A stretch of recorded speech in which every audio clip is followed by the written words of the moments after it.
Vamos começar mais um Angelcast. E hoje eu trouxe uma pessoa ilustre aqui, né, para o nosso podcast maravilhoso. E a gente vai falar um pouquinho sobre comunicação. Ele é Nilson Soares, ele é especialista em comunicação. Na verdade, ele é neurocientista, né, e especialista em comportamento. É isso aí, sou psicanalista, especialista em neurociência e comportamento, e eu vim aqui hoje para a gente bater um papo. Vai ser um papo bem interessante aí, sobre comportamento, sobre comunicação, sobre mente humana. Estou muito animado para a nossa noite. Gente, eu tô muito com medo dele, na verdade. Não precisam ficar com medo. É porque antes da gente começar, eu vou falar agora para você. Antes da gente começar, eu li a vida das pessoas aqui. Eu consigo ver. Não, explica melhor para a nossa audiência aí, o que o neurocientista faz? Na verdade, o neurocientista, ele não lê a vida de ninguém. O neurocientista, ele estuda sobre cérebro. Tem vários... A neurociência é muito grande, na verdade. Então, o neurociência, ele vai escolher uma área que ele vai pesquisar, que ele vai se especializar. Eu escolhi estudar sobre comportamento. Como se dá o comportamento, o que influencia a personalidade, o comportamento, as atitudes, as decisões, as escolhas. Mas outras pessoas vão estudar sobre neurônio, outras vão se especializar em memória. É um estudo amplo. É um estudo muito grande, neurociência é muito... Não tem como você ser um neurocientista em tudo, é impossível. Porque nem o cérebro ele ainda não é todo entendido, ele não é todo compreendido. Então é impossível saber tudo sobre cérebro. Não tem como saber. E em relação à questão da comunicação aí que você falou, como que a pessoa deve se comportar para ela conseguir um resultado? Independente do resultado, se for uma venda ou uma conquista, como que ela deve se comportar? Nós precisamos ter a comunicação flexível. Por exemplo, eu estou conversando agora com vocês sobre neurociência. Então, se eu quero passar autoridade para falar sobre neurociência, eu tenho que ter um comportamento, uma expressão apropriada, uma velocidade de voz apropriada. Mas se de repente a gente vai ter uma conversa mais informal, onde a gente vai talvez falar da nossa vida, percebe? O meu corpo ele já precisa estar mais relaxado. Eu já posso usar mais sorrisos, eu já posso falar um pouco mais rápido, porque agora eu estou falando da minha vida, eu estou falando que eu vou à praia, no cinema. Mas se eu vou falar de algo que exija mais concentração da sua parte, então eu preciso aprender a usar pausas. Eu preciso aprender a usar a potência da minha voz de uma forma correta. Eu preciso aprender a olhar para você de forma correta. As minhas expressões precisam me ajudar. Postura. Então, precisa ter uma comunicação flexível. Se você vai fechar um negócio com alguém poderoso, você não vai chegar lá, sentar, oi fulano e tal, não. Você precisa estar com uma postura mais peito estufado. A sua voz tem que transmitir confiança. Aquela pessoa precisa confiar em você. Agora, vamos supor que você seja um dos novos ricos, né, que o pessoal fala por aí. Eu sou uma nova rica, que sou aquela pessoa que tem muito dinheiro, mas eu não gasto muito dinheiro. Eu ando de ônibus, né, eu ando de Uber, eu não tenho carro, eu não tenho um apartamento. E aí, normalmente, as pessoas elas fogem um pouco do padrão. Por exemplo, o Rafa Velar, não sei se vocês já ouviram falar. Ele é um empresário que ele dá palestra de boné. Da palestra com roupa completamente informal. Mas porque ele já tem uma autoridade. Ele não precisa comunicar a autoridade com o corpo dele. Só que quem me conhece no mundo? Pouca gente me conhece. Então, se eu não faço com que o meu corpo fale antes de eu abrir a boca, ninguém vai dar moral. Ninguém vai dar autoridade. Ninguém vai prestar atenção no que eu estou falando. Mas, de repente, eu fico conhecido lá. Todo mundo me conhece no Instagram, no YouTube. A minha autoridade... tá lá em cima, eu vou dar palestra de bermuda. Coloco uma regata e todo mundo vai me ouvir, porque eu não preciso convencer mais ninguém, eu já convenci. O que convenceu? Os meus números, os resultados. As pessoas vão olhar para duas coisas em você. Ou se você passa confiança na comunicação que você transmite, ou se você tem números. Isso é verdade. Se você tem muito número, todo mundo vai te ouvir. Se o seu resultado ele é impressionante, já impressiona. Você não precisa provar, eu tenho que estar lá bonitão. Não. tudo que você falar vai ser ouvido, porque as pessoas vão dizer, não, ele tem número, ela tem número, então eu vou ouvir. Sim. Vou dar um outro exemplo, porque na verdade o nome do meu podcast é Radiocast por conta do meu livro, né? Você teve a oportunidade de ler meu livro. Sim. E você sabe do que se trata, que... Gente, comprem um livro, deixa eu fazer minha agenda. Comprem o livro da Raquel, muito bom, gostei. É uma linguagem assim muito acessível, pode comprar, depois eu vou querer comissão, hein? Então, no meu livro eu falo sobre personalidades, né? Falo sobre pessoas que eu conheci, né, na internet, que me apoiaram de uma certa forma, porque eu recebi muito apoio da internet logo no início ali da minha carreira e tudo mais. E falo também de personalidades conhecidas, como por exemplo a Anitta. Tem pessoas que falam, eu não ouço as músicas dela, mas eu admiro ela, admiro a personalidade dela. Mas por que isso acontece? Se a pessoa ela não admira o trabalho principal daquela pessoa, por que tem admiração por ela? Todo mundo tem um público. Você tem o seu público no Instagram, você tem o seu público aqui no podcast. Vai ter gente que vai ter a humildade de olhar para o seu podcast, criticar várias coisas do seu podcast, mas vai ter uma coisa que ele vai olhar, ele vai se inspirar. Ele vai dizer, eu admiro isso aqui desse podcast, eu admiro esse raciocínio aqui, e vai ter gente que vai até copiar. Então, essas pessoas elas têm uma grande habilidade de, mesmo não gostando de você, olhar para aquilo que realmente elas se interessam, que vão acrescentar na vida delas, elas têm essa humildade de perceber isso. Isso para mim é uma virtude. Isso aí, capacidade de você, mesmo não gostando de alguém, perceber aquilo que realmente é bom. Sim. E a Anitta tem o público dela, né, que é um público provavelmente muito grande. Ela tá, eu acredito, bilionária. Então, assim, ela é muito criticada. Eu, particularmente, não gosto das músicas dela, não curto as músicas dela, mas como eu vou negar que ela é visionária? Como eu vou negar que ela é uma grande empresária? Como eu vou negar que hoje ela está assim, à frente da maioria das cantoras, das pessoas que são da área dela ali da música? Não tem como negar. Ela tem resultado, ela tem número. Verdade. E são números maiores que os meus. Muito mais que Muito os meus. Muito mais. Inclusive. Exatamente. Então a gente tem que ter essa humildade, sabe? De mesmo não gostando, não curto.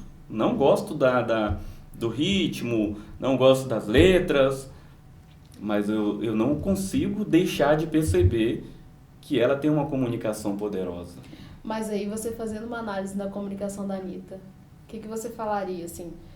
Ela se comporta diferente em vários ambientes? Eu não analisei ainda, eu faço esse trabalho, né, de analisar algumas figuras públicas. A Anitta ainda não, inclusive já analisei até, eu não gosto, não preciso gostar da pessoa para analisar. Sim. Eu analisei aquele, como é o nome dele, aquele mendigo que...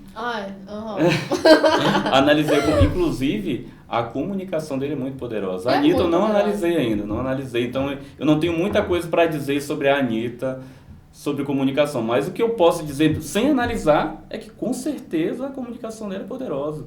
Porque se não fosse poderosa, ela já teria sido cancelada. A gente está vivendo uma época de cancelamento muito grande. Onde... Tanto que eu falo isso no livro também. E já tentaram cancelar ela, mas não conseguiram até hoje. Tentam direto, na verdade. Exatamente. E aí, sobre o mendigo, o que você tem a me dizer? Então... Me conta. Givaldo, lembrei, gente. Lembrei, eu tava tentando lembrar aqui. Aquele cara, ele tem uma linguagem hipnótica muito poderosa. Será que foi por causa disso que... Pode falar. Será que foi por causa disso que ele conseguiu o objetivo dele? Né? De ter feito o que ele fez? Eu não sei se ele encontrou alguém antes daquela primeira entrevista que ele deu lá pro... Pode falar o nome? Pode. Antes daquela primeira entrevista que ele deu para o Metrópolis, eu não sei se alguém o encontrou antes e se o treinou. Mas acho que não. Mas a capacidade de influenciar, gente, depois vocês vão lá e assistam o vídeo do Metrópolis, a narrativa que ele começa. Eu assisti 500 vezes aquele vídeo. Cara, tem muita coisa para você aprender ali. Mas eu não gosto do que ele fez. Uma coisa, outra coisa. A comunicação dele é muito poderosa. É a mesma coisa, Hitler. Analisei também a comunicação do Lula. A comunicação do Lula, ele fala errado. Mas pro público dele, quanto mais errado ele fala, melhor é. mais ele se conecta com o público dele. Ele é muito melhor do que o Bolsonaro em comunicação. Sim, o Bolsonaro não sabe se comunicar. Exato. Do meu ponto de vista, tá, gente? Não sabe. Todo mundo sabe, na verdade, que Bolsonaro não sabe se comunicar. É. Mas o Lula, isso vai render um corte. Mas eu não entendi. Assim, vamos falar então um pouquinho. Eu sou neutra politicamente falando. Quando a gente se comunica, tudo é estímulo, na verdade, para o cérebro. A luz é estímulo. O som é estímulo. Tudo é estímulo. E a comunicação é um estímulo. Quem consegue se utilizar desse estímulo de uma forma estratégica, consegue dominar. E quando eu falo dominar, não estou dizendo dominar as pessoas. Sim. Mas elas conseguem ter poder. Poder de influenciar. Como seria, por exemplo, se você que está assistindo esse podcast tivesse capacidade de fazer alguém gostar de você? Isso é domínio. Isso é poder. Até na sedução, por exemplo. Como seria se você tivesse capacidade... Porque comunicação é sedução. Como seria se você tivesse capacidade de seduzir o seu interlocutor? As pessoas que te seguem no Instagram, te seguem porque alguma coisa a atraiu, algumas coisas as atraíram. Você seduziu com alguma informação, com algum conhecimento. Você seduziu e seduz os seus seguidores a continuarem te seguindo. Você precisa conquistá-los. De vez em quando você precisa conversar com eles. E as coisas que você fala atrai os seus seguidores, sabe? Então, a comunicação, ela não tem como você se livrar da comunicação.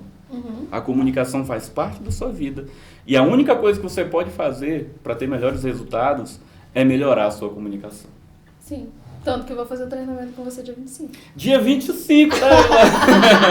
Dia 25 de junho. Se você tá vendo esse podcast em 2022, dia 25 de junho, vamos ter um treinamento com Helenildo Soares, o melhor neurocientista do Brasil. Gente, nesse treinamento, eu vou revelar um monte de coisa que a maioria dos grandes players do mercado não revelam. Gente, nesse treinamento, eu vou descobrir como eu vou desencalhar. Como seria, né, se você tivesse capacidade de, sem falar muito, fazer o crush ficar aos seus pés, né? É tipo aquele negócio do traga o amor em 7 dias, né? Com a comunicação assertiva, você traz o amor em poucos segundos. Essa é a realidade. Gostaria muito, senhor. Agora... Então vamos dar dicas disso? Quando você vai conversar com alguém, a coisa mais importante de se fazer são as perguntas corretas. As perguntas fazem com que o seu interlocutor te dê informações que nem ele sabe que ele está te dando. Agora há pouco aqui, antes de começarmos a gravar, a gente estava brincando de ler, né? Eu estava lendo o comportamento delas aqui e lendo algumas coisas, como se eu estivesse lendo a mente. Mas tudo que eu li foi vocês que me entregaram. Nada do que eu... Aí eu brinquei com elas aqui, como se eu estivesse tendo uma visão espiritual. E isso é muito engraçado. Eu gosto de brincar dessa forma. Mas tudo que eu falei foram vocês que me entregaram, sabe? As informações por trás do que vocês falaram. E quem faz esse treinamento desenvolve uma percepção muito poderosa. E consegue perceber o que eu percebo. Hoje, para mim, é natural estar frente a frente com alguém e ver coisas sobre essa pessoa que ela nem sabe que eu sei. E eu consigo utilizar isso na persuasão, em uma conversa de negociação. No rapport, por exemplo, que é a capacidade de conexão, de fazer a pessoa gostar de você. De fazer a pessoa estar em concordância com você naquele momento. Então, quando se trata de sedução homem e mulher, você consegue utilizar da comunicação para usar mesmo a seu favor isso aí. Quando eu falo a seu favor, eu estou dizendo que você consegue conquistar as pessoas. E a comunicação não verbal, por exemplo, numa conquista? Dá umas dicas aí para as encalhadas. Olha, eu não vou dar dica de comunicação não verbal para as pessoas desencalharem, senão sabe o que vai acontecer? Os seguidores errados vão me seguir, sabe? Eu vou nichar para a questão do relacionamento. Não vou dar. Eu só vou dar se as pessoas irem no treinamento. Aí eu dou. Aí eu ensino como seria se você conseguisse conquistar o crush, hein? Não, mas olha só, uma coisa você me falou na nossa última reunião, que a gente fez fizemos uma reunião, né? Fizemos. Uma reunião. E aí ele me deu um spoilerzinho. Não vai revelar no ar, não vai revelar. E eu meio que acatei. Mas o que você tem a dizer sobre a energia masculina e feminina? Quando você fala de energia, do que você está falando especificamente? Comportamento. Por exemplo, eu sou uma mulher que transpareço nas redes sociais, que sou uma pessoa muito forte. Né? As pessoas, igual esses dias eu fiz uma enquete e falei, gente, vocês acham que eu choro? Aí as pessoas colocaram, não, você não chora. Porque essa é a imagem que eu passo nas redes sociais. Só que eu choro.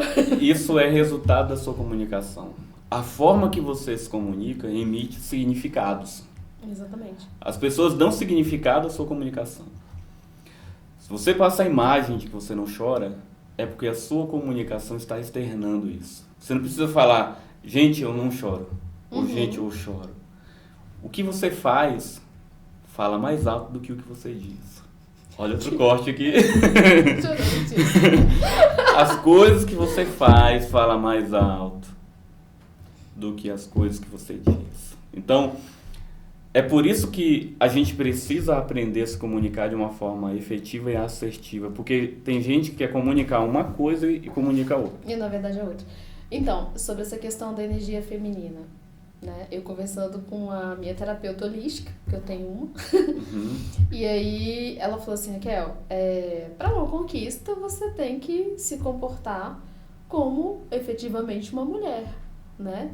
E não como uma mulher extremamente empoderada, porque isso assusta as pessoas, assusta os homens, entendeu? Então assim, você, como se você estivesse tomando o lugar da energia masculina ali que tá ali no local. E aí eu levei em consideração algumas coisas que você falou, como por exemplo, sentar mais relaxada, falar baixinho, tipo, olhar pro rosto da pessoa, tipo, olhar no olho da pessoa, prestar atenção ao que a pessoa tá falando. Não falar muito como eu falo, como eu tô falando agora. Transmitindo mais poder, né? Exatamente. Então, assim, eu deixei, a pessoa falou tudo. E eu não falei praticamente nada da minha vida. Eu sempre costumo dizer, tem gente que me pede mentoria para ter um determinado tipo de comunicação. E eu sempre digo que se elas querem se comunicar bem, elas precisam flexibilizar a sua comunicação. A comunicação é uma ferramenta que a gente usa aquele tipo de comunicação para emitir aquela mensagem, conforme a gente precisa. Por exemplo, a gente está conversando em algum outro lugar e a gente está conversando de uma forma despojada e informal. Eu não posso e eu não preciso transmitir poder para você. Eu não preciso transmitir autoridade para você. Eu preciso transmitir uma comunicação que nós estamos... Uma comunicação de paridade, nós somos iguais. Nós estamos no mesmo nível. Se eu passo uma comunicação de que eu sou maior do que você, o que eu vou atrair do seu comportamento, ou o resultado que eu vou ter do seu comportamento, é um resultado como se eu fosse seu líder e você fosse a minha seguidora. E amizades não são dessa forma, né? Relacionamentos, no geral. Exatamente. Amizades, eu preciso da sua ajuda e você precisa da minha ajuda. Mas se eu sou muita autoridade perto de você, a minha amizade faz com que você esteja muito submissa, onde você só precisa de mim. Você não tem nada para acrescentar. Você até tem, mas você evita de trazer, porque você nem acredita que tem algo a acrescentar. Porque eu tenho um comportamento muito maior, como se eu fosse o alfa, e você fosse apenas uma lobinha que seguisse a alcateia ali. Olha a metáfora. Esses dias eu tava vendo um podcast na verdade uma entrevista, né, do Pedro Calabres. Nem sei se é assim que fala. Mas enfim, ele falou assim que ele era uma pessoa tímida, ele também é neurocientista como você. E ele falou assim que ele era uma pessoa tímida e tal, e com a habilidade da comunicação, com treinamentos e tudo mais, que ele se comporta hoje como uma pessoa que sabe realmente se comunicar. E aí eu quero saber de você, se aconteceu a mesma coisa com você. Eu nunca fui tímido. Eu era muito tímido. Eu era daquele tímido de você falar assim, fala pra fora. O meu trauma, na verdade, era isso. Alguém chegasse perto de mim e dissesse, fala pra fora, minha. Porque eu falava pra dentro. Acabou ele, Newton. Eu não conseguia falar mais. Mas percebe como tudo é aprendido? O nosso cérebro, segundo a ciência, é plástico, ou seja, ele tem a capacidade de se reconfigurar, de se transformar. Se ele tem essa capacidade de aprendizado muito grande, a gente pode usar isso a nosso favor. Sim. Qualquer capacidade que você não tem, você consegue aprender, você consegue ter, você consegue desenvolver. Porque o seu cérebro foi feito para aprender, foi feito para se desenvolver. Percebe? Então, mesmo uma pessoa muito tímida, ela consegue trabalhar a sua timidez e passar batido como se não fosse tímida. Sim.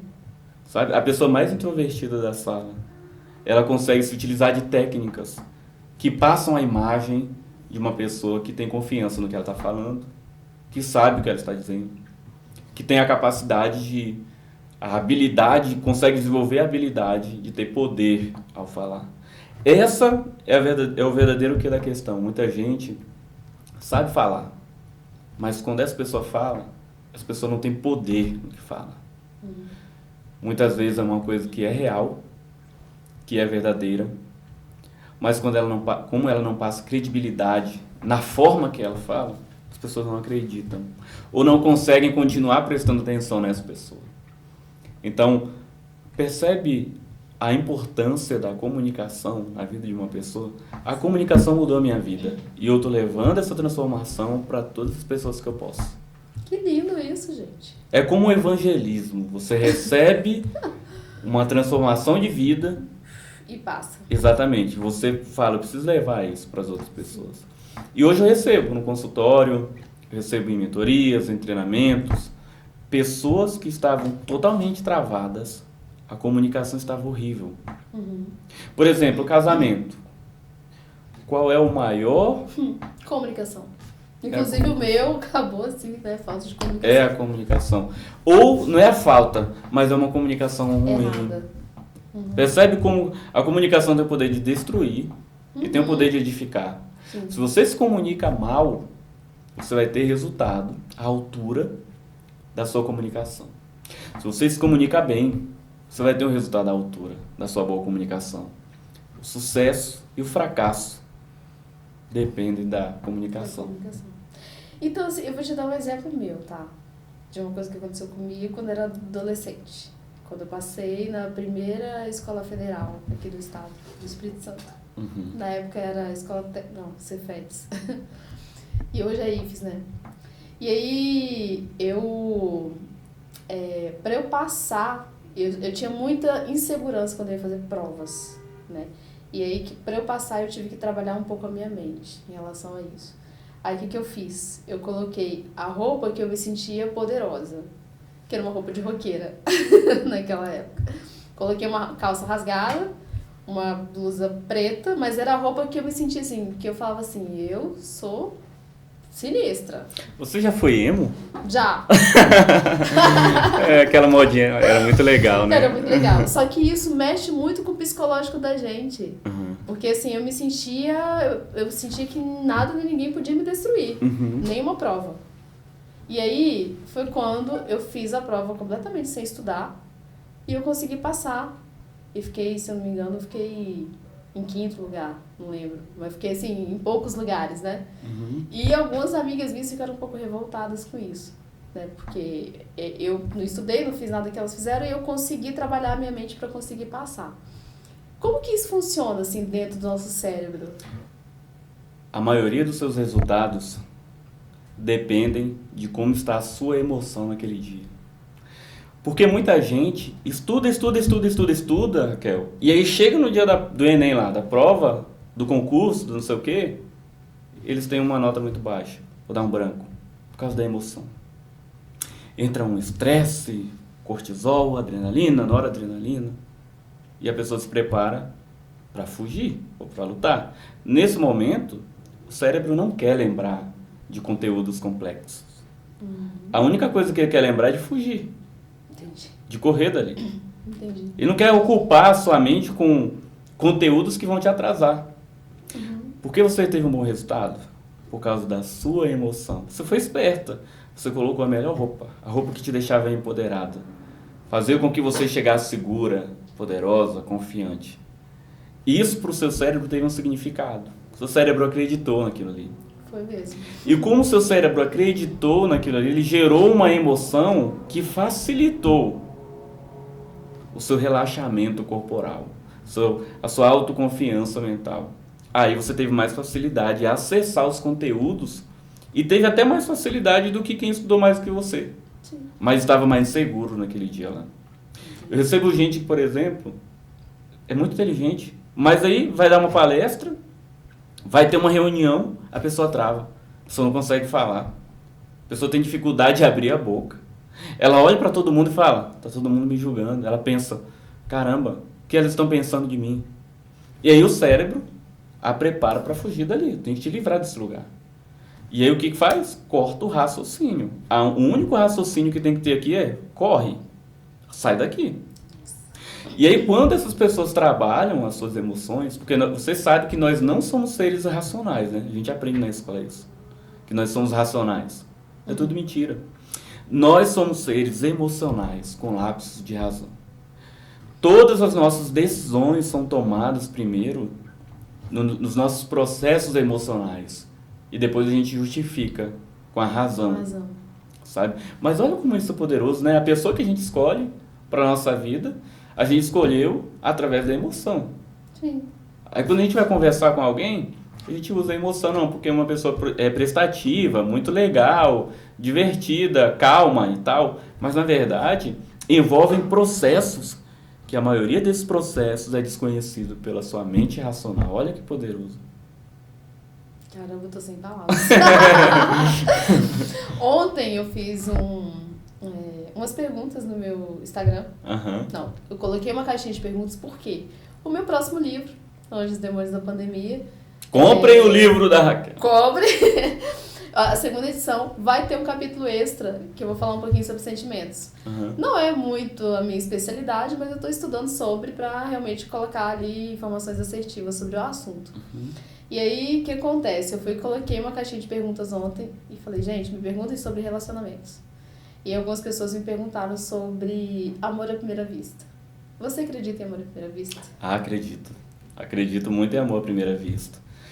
Só que o amor que nós sentimos à primeira vista é um amor muito falso, sabe? É um amor tipo de drogado. É uma paixão de droga, como se... A ciência explica isso. É como se, na verdade, momentaneamente, nós estivéssemos em um estado parecido com um estado de demência mesmo, mental, sabe? Eu li sobre isso. Você leu sobre isso, né? É como se o seu córtex pré-frontal fosse assaltado momentaneamente, ele fosse bloqueado momentaneamente. E aí, olha que interessante, quando você está apaixonado por alguém e você conversa com essa pessoa, você não está mais naquele mundo real. Você sai dali. Cara, sei bem. O tempo, você não tem mais noção de tempo, de espaço. Explodiu uma bomba aqui e você está aqui, ó. Você não vê o tempo passar. É porque é como se fosse uma esquizofrenia momentânea. É como se você tivesse usado muita droga, sabe? E os neurocircuitos estivessem tudo pipocando dentro de você, cara. É uma coisa muito, muito linda do ponto de vista científico. Mas, ao mesmo tempo, é uma coisa muito perigosa. Não, exatamente. Porque uma pessoa apaixonada tem dificuldade de analisar racionalmente os riscos. É por isso que muita gente se dá mal. E aí, quando se dá mal, elas vão lá pro fundo do poço, porque é uma queda muito de uma altura muito grande para quem está apaixonado. Então, esse amor à primeira vista nada mais é do que um estado momentâneo de demência. Sendo romântico, neurocientificamente sendo romântico, é como se fosse isso. Entendi. Você se identificou, né? Me identifiquei. Então, mas aí, quantos segundos, minutos a pessoa demora para ela chegar nesse estágio de demência temporária, no caso, a paixão? Quanto tempo dura a paixão? Não, para você adquirir. Pra você muitas vezes é segundos. Você bate o olho numa pessoa E automaticamente o seu cérebro, em milésimos de segundos, faz uma série de análises dentro de você. E aí começa a associar aquela pessoa com várias figurinhas que você tem guardado, que você deu significado lá, a figurinha do pai, ou de um herói, ou de um tio, ou de alguém que você assistiu, ou de alguém que você espera. E esse monte de associação é feito assim, plá, rapidamente. E aí tudo é comparado de uma forma que você não consegue perceber, de forma racional. Aí o seu cérebro decide, cara, ele é perfeito. É assim que o seu cérebro decide, ele é perfeito. É isso que eu quero. Aqui, gente, só tá se entregando, tá? Ele é lindo. E você sabe que alguma coisa de errado está acontecendo com o seu cérebro, que você está tendo dificuldade de analisar, mas você não consegue controlar. Olha que coisa louca. É por isso que eu falo, gente, nós não somos seres racionais. Nós somos movidos pela nossa emoção. E como mudar isso? Aí é que tá.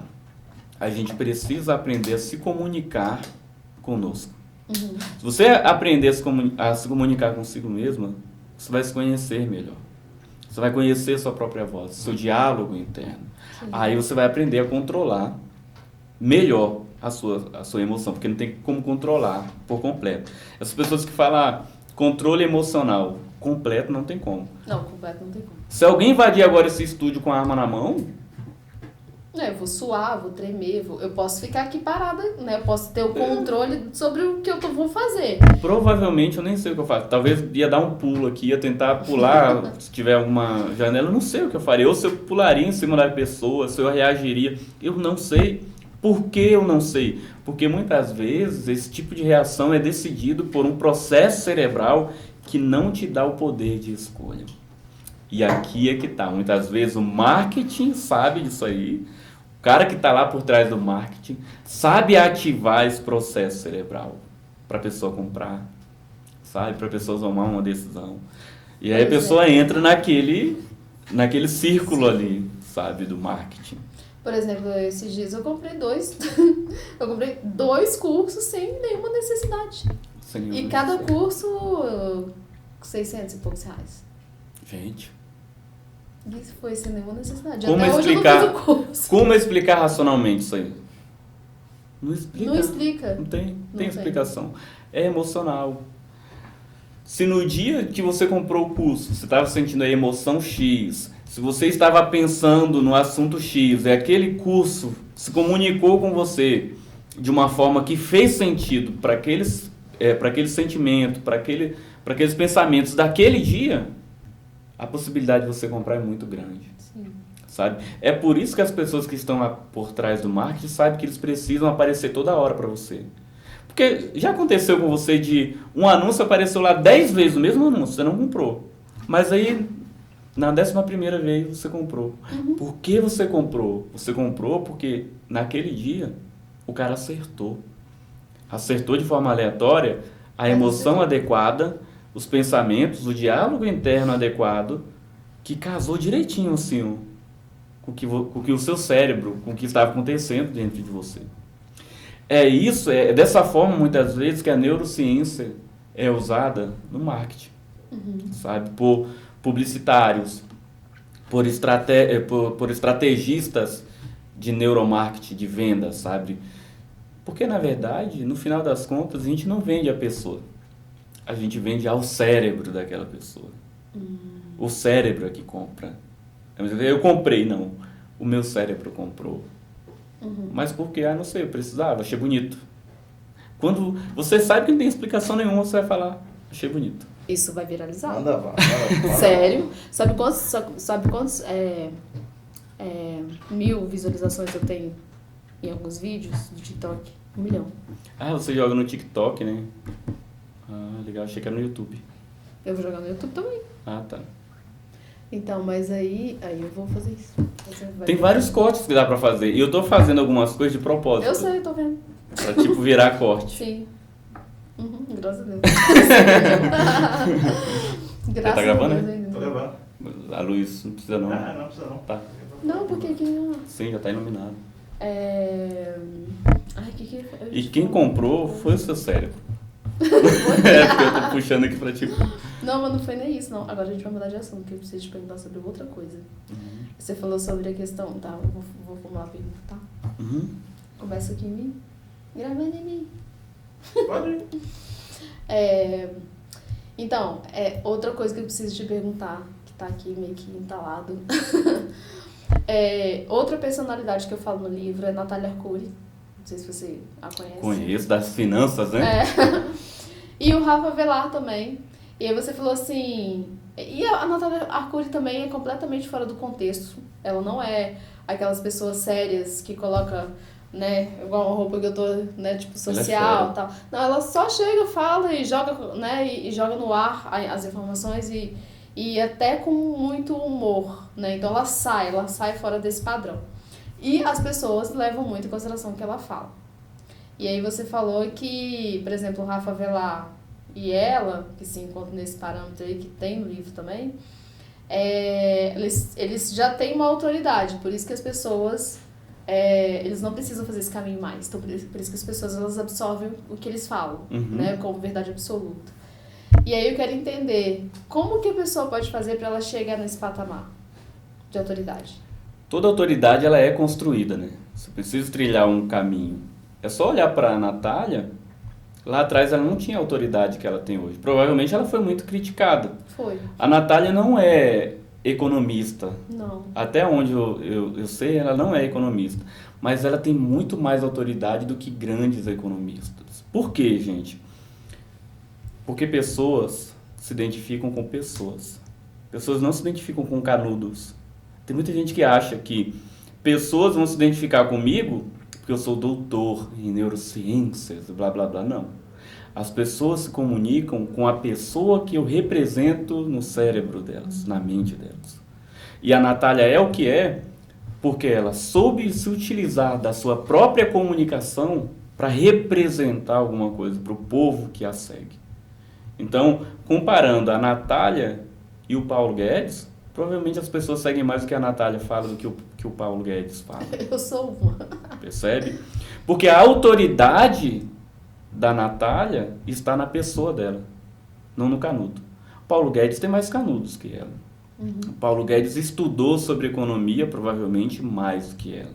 Mas a forma que ela fala ativa uma parte do cérebro dos ouvintes que o Paulo Guedes não consegue ativar. Percebe? O que faz você ganhar autoridade não é o tempo que você passou na faculdade, mas o que você representa no cérebro de quem te segue. Isso é tão poderoso, Raquel, que essas pessoas te seguem até quando você faz cagada. Elas vão te defender. Se você fizer alguma coisa errada, é como se essas pessoas fizessem parte de uma tribo e você fosse a chefe dessa tribo. E que, tipo, ninguém vai entrar aqui, ninguém vai invadir essa tribo. E até quando você se você for atacada, né, hoje está muito em alta a questão do cancelamento, né?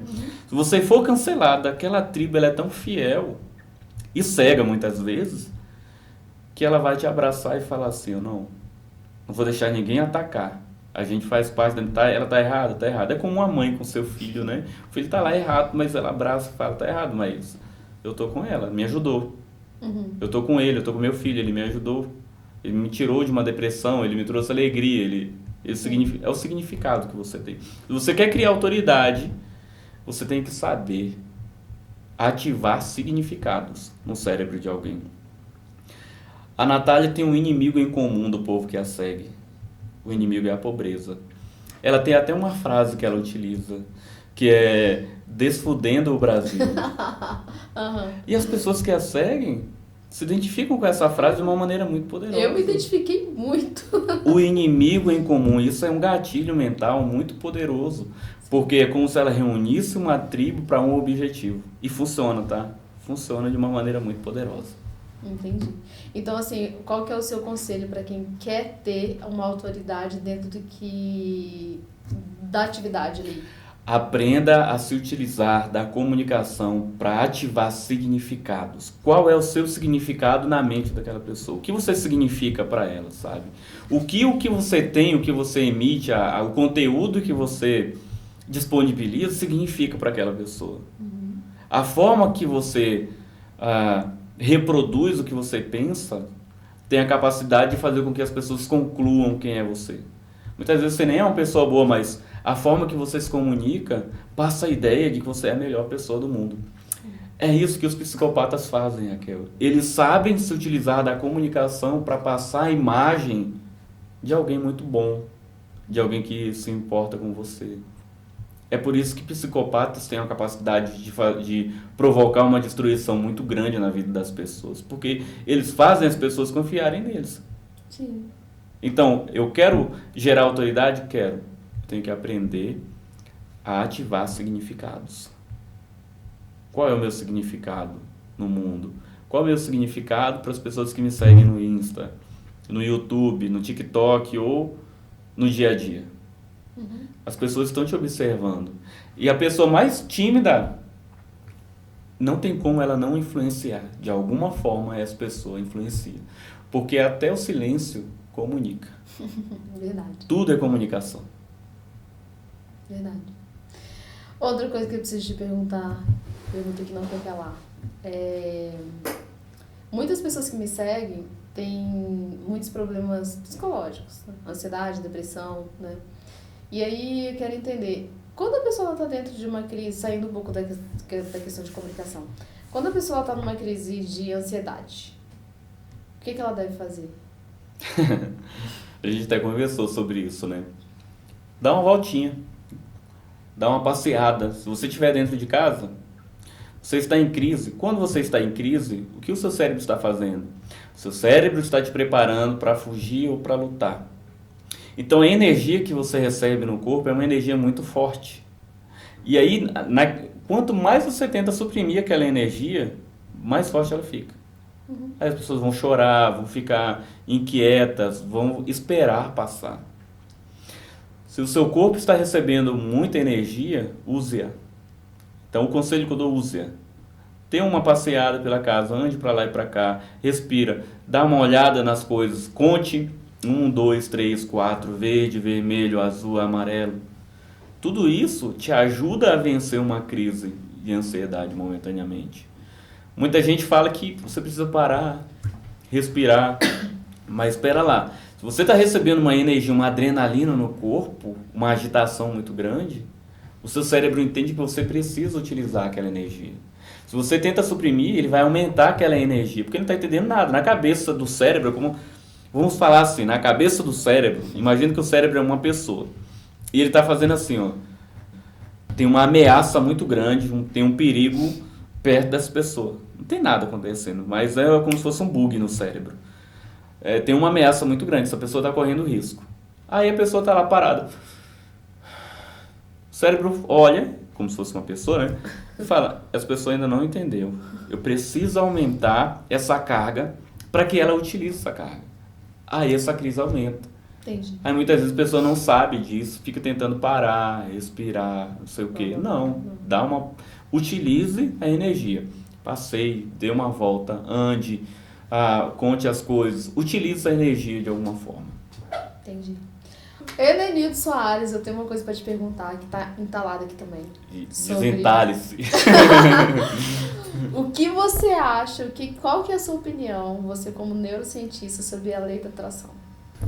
A lei da atração, ela é real. Ela existe. Só que olha que interessante.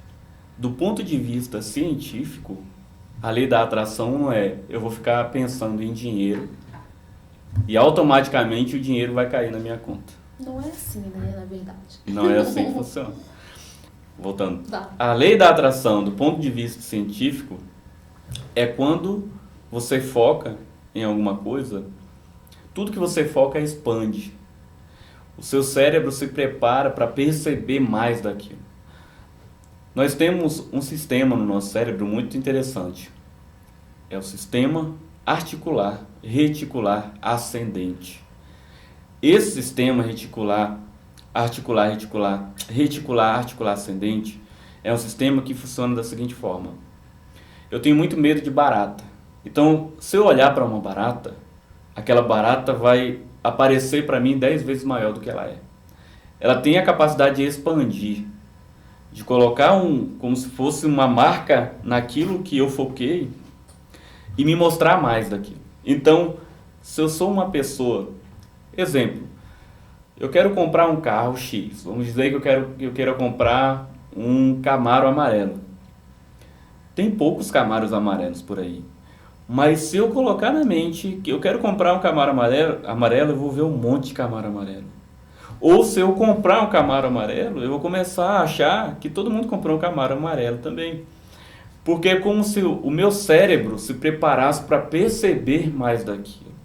E se eu percebo mais daquilo, automaticamente facilita o acesso àquilo. Então, a lei da atração do ponto de vista científico não é eu pensar que aquilo vem, mas é quanto mais eu penso, mais o meu cérebro me leva em direção a. Então, não é que eu atraio, é que eu sou atraído por. Caramba! Eu vejo e vou em direção. Não, aquilo vem na minha direção, sabe? É porque como é um mecanismo inconsciente, muitas pessoas assimilam isso a uma lei do universo que traz as coisas. Mas não é que essas coisas estão vindo, é que eu estou tendo a capacidade de perceber e ir em direção a com mais facilidade. Olha que interessante, né? Nossa, muito interessante. Eu, por exemplo, vou te dar um exemplo meu. Peguei a foto do Superação TV, que é o programa que eu apresento, né, aqui no estado do Espírito Santo, na Band. Inclusive tem um YouTube aí, pra quem quer Superação TV. E aí peguei essa foto e coloquei no meu quadro dos sonhos. Fiz um Instagram fake, coloquei lá no meu quadro dos sonhos. E 3 dias depois eu recebi um convite para uma entrevista. Olha que interessante, né? Tem coisas que realmente acontecem que traz a questão não tem como explicar, sabe? É inexplicável, né? E por causa dessas coisas que existem crenças do tipo lei da atração, fazer um ritual lá e trazer o amor, né? Essas coisas de amor dá muito... Vamos falar de amor, gente. Muita gente gosta de falar sobre amor, né? Sim. E aí, por causa dessas coisas que não tem como você explicar, que aparecem crenças do como você faz um ritual e traz o amor lá em 7 dias. Mas como seria se você não dependesse mais de rituais, né? Se você tivesse uma comunicação tão poderosa que a sedução fosse como mágica para você, sabe? Você não precisa de ritual, você precisa ter habilidade de comunicar. Como eu falei, a comunicação ela é um estímulo. Então, se ela estimula o cérebro, ela obriga o cérebro a responder. Sim. Então, se você aprende a fazer com que o cérebro responda aquilo que você quer, você não vai depender de rituais. Não. Aprenda a se comunicar e o boy virá. Olha que legal. Vira um corte. Aprenda a se comunicar que o boy virá. Gostei disso. Inventei. Isso eu improvisei agora, tá? Mas assim, voltando a falar de amor então, já que você tocou nesse assunto. Vamos falar de amor, corações apaixonados. Uma coisa que me chama atenção é que esses dias eu estava lendo sobre o assunto, como eu te disse, né? Eu vou escrever um capítulo sobre isso. E eu estou pesquisando sobre. E aí eu me deparei com uma informação que eu fiquei chocada. Que quando a pessoa ela passa por uma decepção amorosa, ela sente dor física. Uhum. E eu me recordo que na minha separação aconteceu isso. Meu corpo, eu senti assim, uma dor inexplicável. Parece que eu estava com a doença crônica. Eu quero entender por que isso acontece. Raquel, as pessoas não têm noção da quantidade de doenças físicas que tem, na verdade, como resultado influências emocionais. As pessoas não têm noção de alergias, de, sabe, carocinhos que aparecem no corpo, dores nas articulações, doenças mesmo pelo corpo, até doenças autoimunes. Hematomas. Muitas pessoas não sabem, mas a falta de perdão, já é comprovado pela ciência, tá? A falta de perdão tem a capacidade de gerar câncer, mágoas. Se você guarda uma mágoa muito profunda de alguém e você alimenta isso, a capacidade a probabilidade das suas células adoecerem é muito grande, sabe? Então, perder um amor, perder um ente querido, um luto que você não viveu ainda, que você esse luto se arrasta por anos, 10 anos, 15 anos, você ainda não conseguiu viver esse luto, você vai adoecer. Você não pode alimentar uma emoção que traz angústia, sofrimento, ansiedade, depressão por muito tempo. Uma hora ou outra, essa emoção vai se manifestar no seu corpo. E foi isso que aconteceu. Essa emoção foi tão forte que o seu interno não teve capacidade de lidar com isso e quis expulsar. E para onde que se expulsa? Para o corpo. Entendi. Então, por isso a dor. Por isso a dor. E se você não consegue resolver essa questão emocional, essa dor vira uma outra coisa, que vira uma outra coisa, que vira uma outra coisa, que vira uma bola de neve, que destrói a vida da pessoa, sabe? Destrói. Aí isso dá-se o nome de psicossomáticas. São as somatizações, que viram doenças físicas mesmo no corpo. Entendi. E assim, eu fiquei bem impressionada com essa. Porque na verdade eu achava que a questão de você ter controle emocional, de estar fazendo um tratamento ali com psicólogo, no meu caso, né? Eu não iria passar por isso, entendeu? Eu não iria passar por todo esse processo. Só que depois eu entendi que o luto é necessário. Não é saudável não passar pelo sofrimento de uma perda amorosa, de uma perda de uma ente querida. Não é saudável não acontecer isso, sabe? Nós somos seres humanos e o nosso cérebro... Existe um processo que o nosso cérebro vive buscando, que é um processo chamado homeostase. O que é isso, pessoal? Isso nada mais é do que o processo de equilíbrio corpo e mente, que o nosso cérebro vive tentando manter. E faz parte do equilíbrio os dias ruins também. Quando você perde alguém, quando tem ali uma decepção amorosa. Se você não consegue sofrer, alguma coisa está errada no seu cérebro. Seu cérebro não foi preparado para ter alegria. O seu cérebro foi preparado para te manter vivo. Sim. E as emoções negativas fazem parte da sua sobrevivência. São as emoções negativas, na verdade, medo, a tristeza, a angústia, que tem maior capacidade de te deixar vivo, mais do que a alegria. A alegria, geralmente, tem maior probabilidade de te matar do que de te manter vivo. Quando nós estamos muito alegres, muito empolgados, a gente faz besteira. A probabilidade de fazer besteira é muito maior. Coloca um jovem de 22 anos muito alegre por ter, sei lá, conseguido o emprego dos sonhos dentro de um carro para comemorar. Ele não vai dirigir um carro como se ele estivesse muito triste naquele dia. Como se ele estivesse com a energia lá embaixo. A energia dele está lá em cima. E a alegria é energia. E essa energia é uma energia que te impulsiona a agir. E quanto mais energizado você está, mais probabilidade de você agir de forma intensa você vai ter. Então, quando nós estamos alegres, a probabilidade vai para uma festa, bebe, usa droga, você fica muito alegre. E aí você acaba fazendo merda, você acaba fazendo besteira. Depois você vai saber o que você fez. Você vai dançar, vai colocar o bumbum pro alto, as pessoas vão filmar, vão colocar no story, e depois você vai falar, caraca, o que eu fiz? Você estava muito feliz, é isso que você estava muito feliz. E aí, momentaneamente, o seu córtex pré-frontal foi freado, que é a sua capacidade de criticar, de analisar, de racionalizar. E aí entrou a emoção. Aí você colocou o bumbum pro alto, você tirou a roupa, dançou sem roupa lá e tal, e todo mundo filmou, colocou na história. Aí depois, no outro dia, quando você estava já com a emoção estabilizada, ó, o equilíbrio, quando você já estava assim, nossa, né, passou, tô de ressaca, não tô bem, tô meio triste, assim, meio reflexiva, aí você vai ver as cagadas que você fez no dia anterior. Já me ocorreu. Quem nunca, né? Aquilo, né? Porque não prometa algo, não está feliz, né? Já me ocorreu. O que eu ia falar? Ah, tá. Agora pra fechar, tá?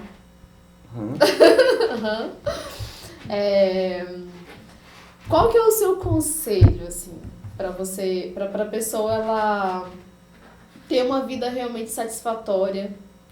Tanto assim, na questão do amor, ou não existe essa fórmula mágica? Do amor, na questão financeira, enfim, o que ela pode fazer para melhorar nessas questões? Se você não estiver bem consigo mesmo, você nunca vai estar bem com ninguém. Então, eu sempre, quando uma pessoa me pergunta bem assim, é possível ser feliz no amor? É. É possível ser feliz no seu emprego? É. Quanto mais satisfeito consigo mesmo ou consigo mesma você estiver, mais probabilidade de estar satisfeito com as coisas que acontecem de forma externa você vai ter.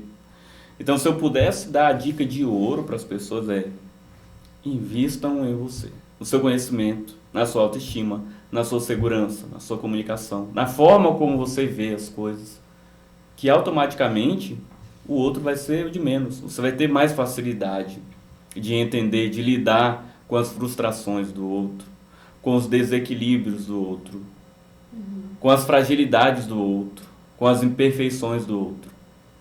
Quanto mais emocionalmente instável, quanto menos autoconhecimento você tiver, quanto mais mal for o seu relacionamento com você mesmo, mais dificuldade você vai ter de se relacionar com outra pessoa. Quanto melhor você se relaciona consigo mesmo, melhor você se relaciona com as suas amizades, com seu pai, com sua mãe, com seu papagaio, com seu cachorro e com o seu crush, com o seu amor. Então, essa é a dica principal. Eu acho que não tem uma dica mais poderosa do que aprenda a ter o melhor relacionamento do mundo. O relacionamento consigo mesmo. Um grande sábio disse: ame o teu próximo como a ti mesmo. Para você amar o seu próximo, primeiro você tem que ter o conceito de auto-amor. Porque senão você coloca o seu próximo no nível que ele não deveria estar. Ele vai estar mais alto que você ou muito mais baixo que você. Não. Ele tem que estar à mesma altura. Para que você consiga ter a empatia, o conhecimento e o entendimento e a compreensão correta daquela pessoa, sabe?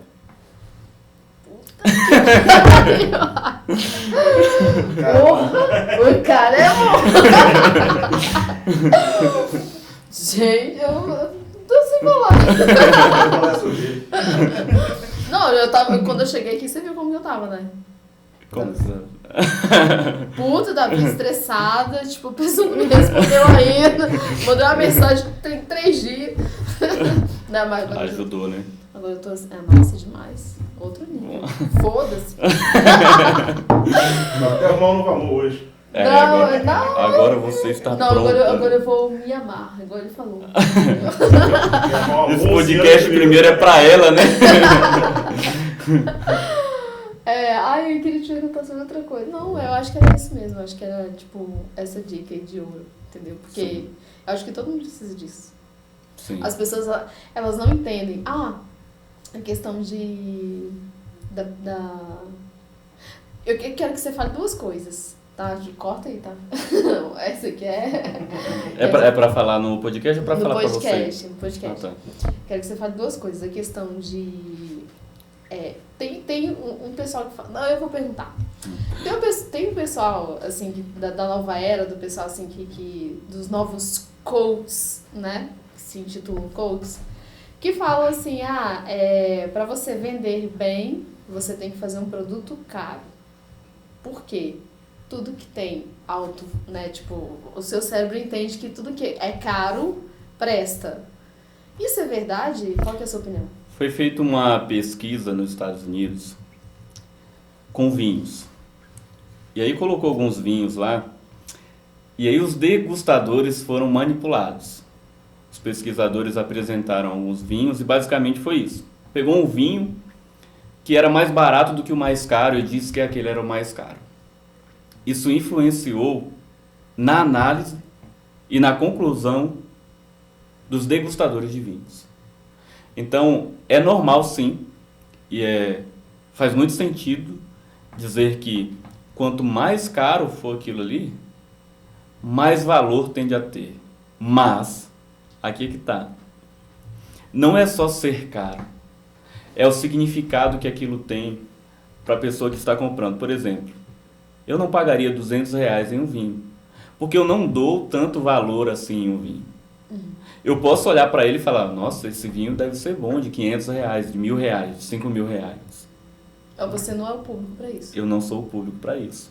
Então, o que faz realmente com que alguém compre, mais do que o preço, é o significado.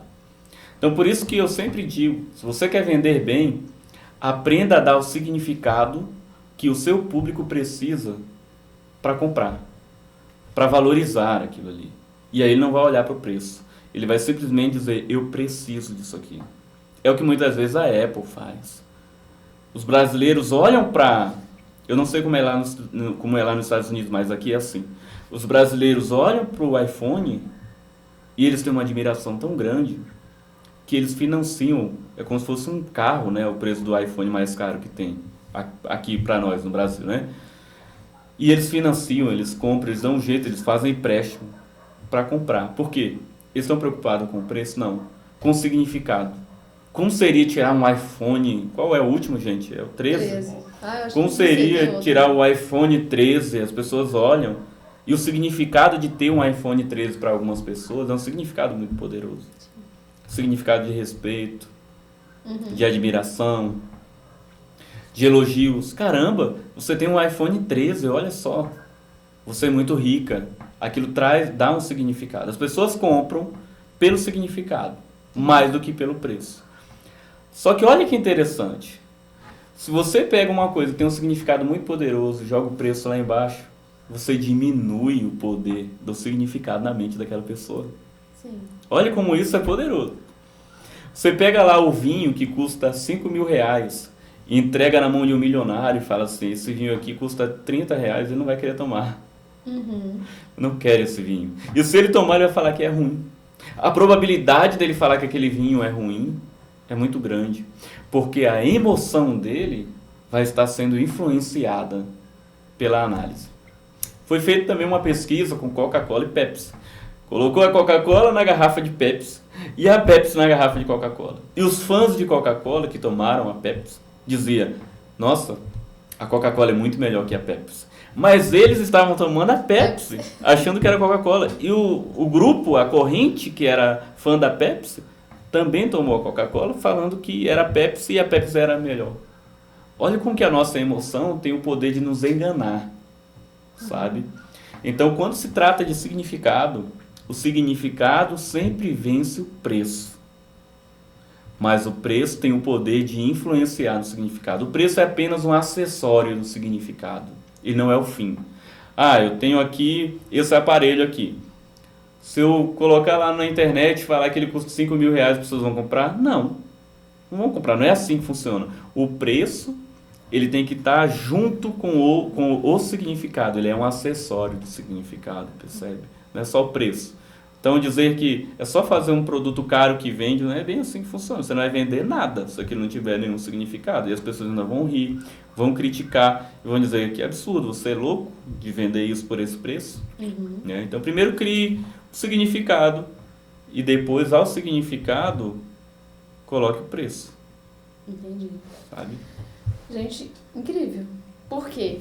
Teve um outro coach que falou assim... vender é muito fácil. Você faz um produto de R$1, 1 milhão de pessoas compram e você tá rico.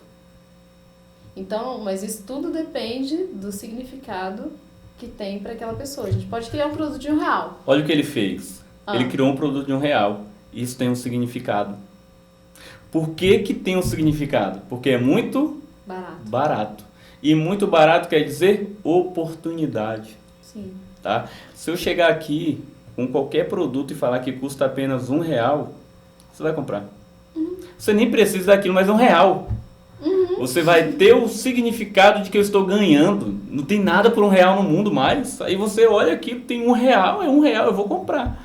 Mas, gente, isso nem é da sua área. Você não vai precisar, mas é R$1. Eu posso precisar disso aqui em algum momento.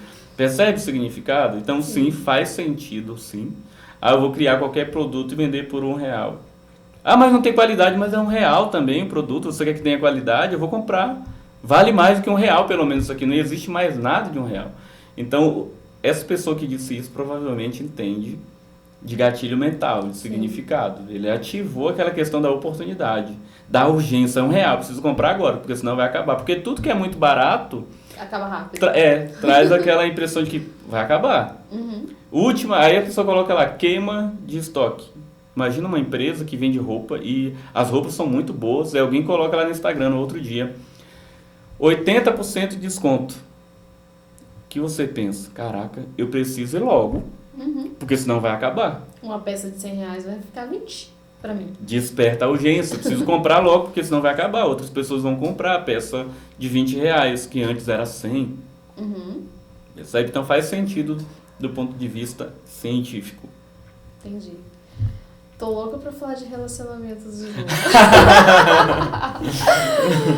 Então, tem uma pergunta que tá aqui, que não quer calar, sobre a questão da pessoa...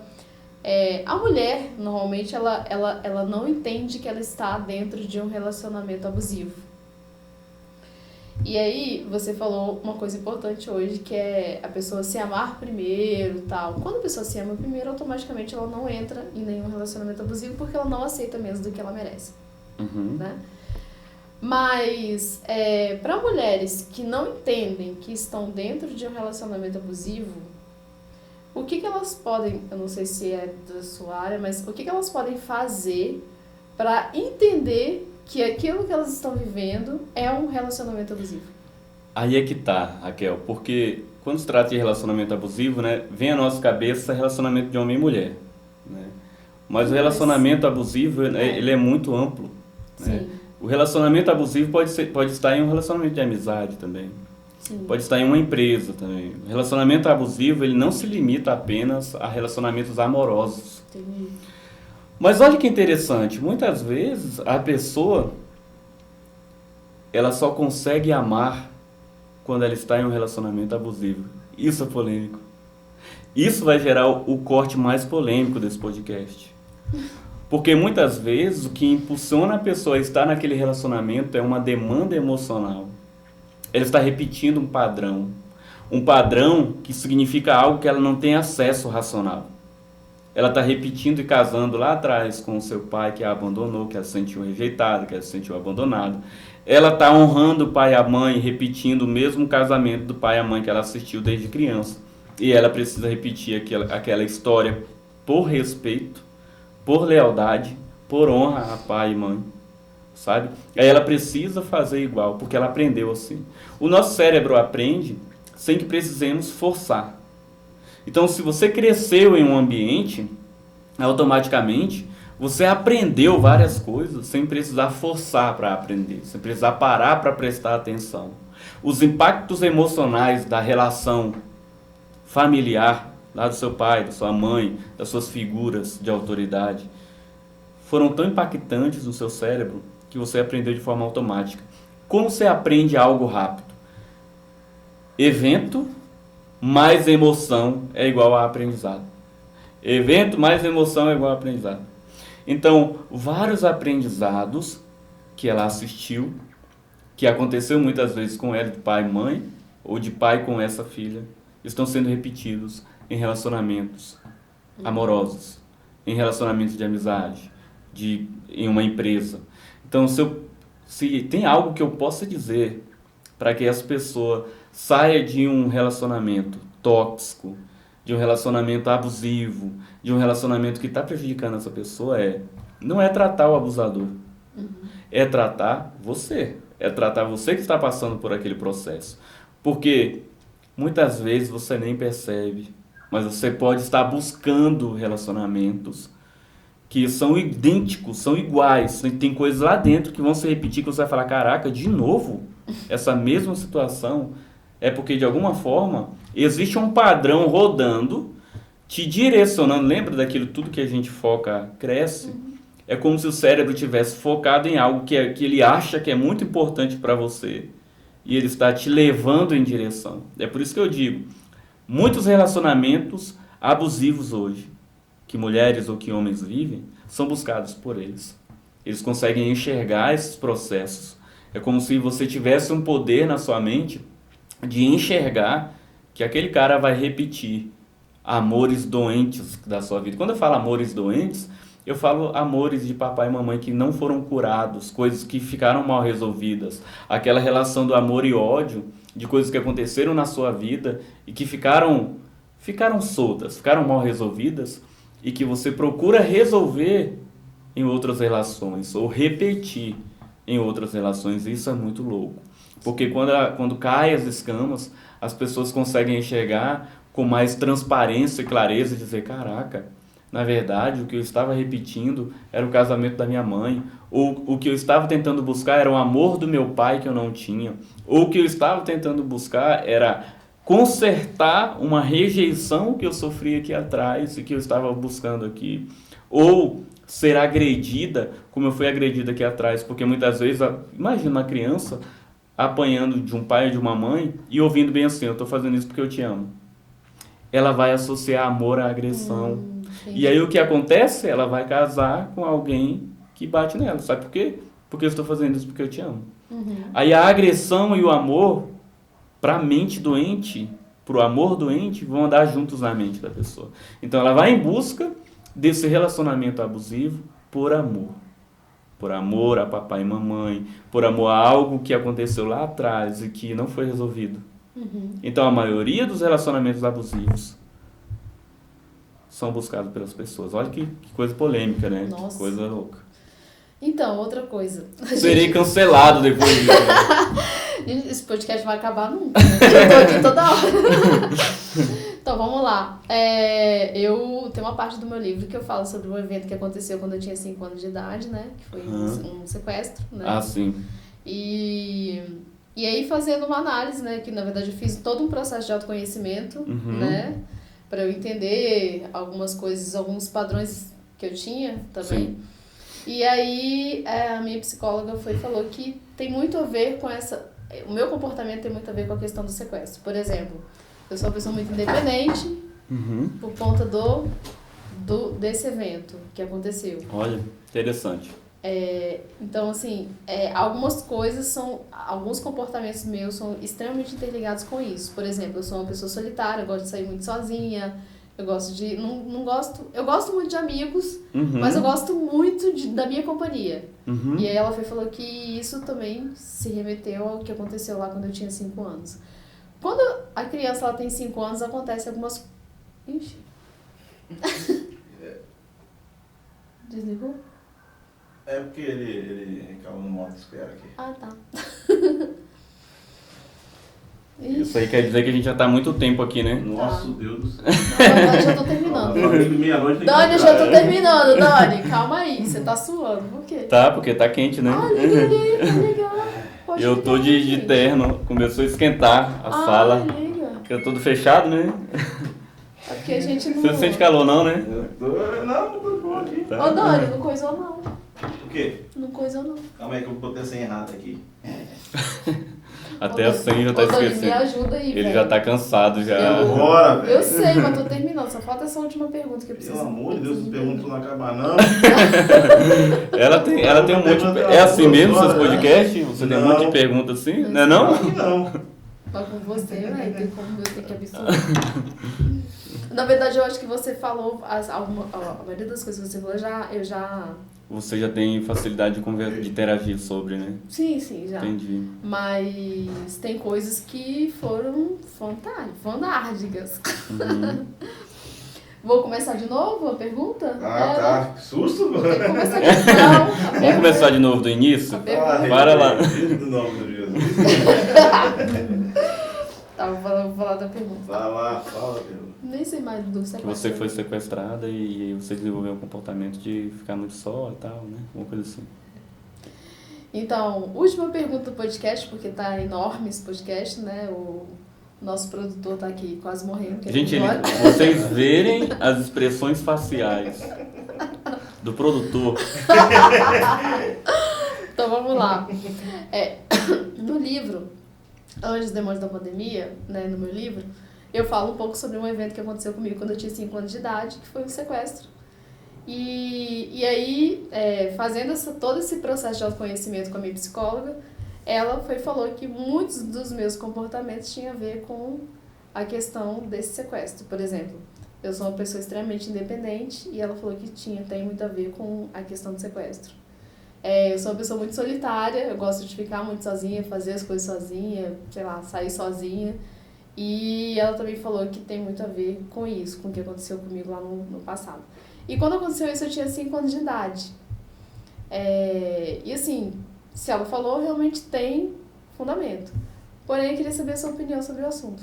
Olha que interessante, né? Se ela falou, realmente tem... Olha a questão da autoridade, mais uma vez, se manifestando. Percebe como uma figura de autoridade tem um poder muito grande na vida das pessoas, né? E muitas vezes a gente não percebe que esses grandes players do mercado que tem vários seguidores, se eles falam, realmente tem fundamento. E muitas vezes as pessoas ouvem de forma... não vão nem procurar. É por isso que as grandes marcas contratam aí um Neymar da vida. Coloquei isso como verdade absoluta. Né? Exatamente, porque quem segue, quem é fã, o significado que as pessoas dão para essas pessoas, elas não vão procurar canudos. Aí volta lá e de novo, nem isso. As pessoas, elas compram pessoas, elas não compram o seu canudo. Elas não se identificam com o que você tem, elas se identificam com o que você é e o que você significa para ela. Mas o que ela falou tem fundamento? Provavelmente tem, não necessariamente. Não é porque ela falou que tem, tá? Mas olha que interessante. O nosso cérebro aprende com tudo. E se isso teve um impacto muito forte emocionalmente para você, é óbvio que até hoje você traz comportamentos adaptativos. E o que é isso? É o seu cérebro aprender a como reorganizar a sua vida para que aquilo não se repita. Sabe? O que é o trauma? O trauma nada mais é do que uma organização do cérebro para que aquele evento não se repita. Porque muitas vezes a pessoa tem um acidente lá de carro, passa por um acidente, e ela não consegue mais entrar no carro para dirigir, ela trava. É uma tentativa do cérebro, é uma organização que o cérebro fez para que aquilo não se repita. Então, esses comportamentos que você revelou aqui, tá todo mundo sabendo agora, provavelmente é uma adaptação de várias coisas. Mas não tem como, em uma conversa, eu dizer para você que foi do sequestro. Sim. Necessariamente. Funciona dessa forma. Os nossos comportamentos são adaptações de eventos e de situações. Nosso cérebro está organizando nosso comportamento o tempo todo. Né? Se você tem um comportamento que é reforçado positivamente, você vai repetir ele mais vezes. Se você tem um comportamento que te trouxe angústia, te trouxe algo negativo, você vai tender a não repetir esse comportamento mais vezes, sabe? A não ser que, do ponto de vista racional, aquele comportamento seja negativo. Aí já volta lá para o relacionamento abusivo. Do ponto de vista racional, aquele comportamento é negativo, mas do ponto de vista emocional, e aí já entra no inconsciente e subconsciente, aquele comportamento ele precisa ser repetido porque contém amor, contém algo positivo. Aí já entra uma mecânica mais complexa de se entender. Entendi. Gente do céu! Fui bombardeada por informações muito importantes. Na verdade, como eu sou coach comportamental, eu já entendi de alguns assuntos aqui que foram abordados. Porém, você trazendo um neurocientista é outro nível, né, gente? Tipo, como ele falou, é questão de você ver a pessoa realmente como uma autoridade muito grande. E eu te vejo como a melhor autoridade nesse assunto. Obrigado. E é isso, esse foi o Angelcast e até a próxima semana, pessoal. Beijo pra vocês. Sigam o Helenildo também nas redes sociais. Sigam o Helenildo aí, ó, nas redes sociais. Helenildo Soares com 2 S. Isso tá? aí. Instagram. Beijo pra vocês, até a próxima semana.